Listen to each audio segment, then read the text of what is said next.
جادو ای پنسل، تخیل کی ایک دنیا، ایک ایسی کہانی جہاں تخیل حقیقت سے جا ملتا ہے۔ احمد ایک شوقین مصور ہمیشہ ڈرائنگ میں کھویا رہتا تھا، مگر اس کی پنسلیں جلد ختم ہو جاتی تھیں۔ ایک دن نانی کے پراسرار صندوق سے اس نے ایک سنہری پنسل حاصل کی اور اس کے ساتھ شروع ہوئی ایک حیرت انگیز مہم جوئی۔ جیسے ہی احمد نے کچھ بنایا، وہ زندہ ہو گیا۔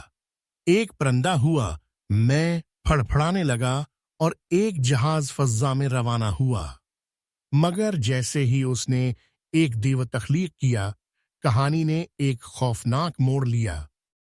یہ پنسل احمد کے لیے صرف ایک کھیل نہیں بلکہ طاقت تھی۔ اپنی غلطی سدھارتے ہوئے احمد نے یہ سمجھا کہ تخلیق کی طاقت کا استعمال ہمیشہ نیکی اور انصاف کے لیے ہونا چاہیے۔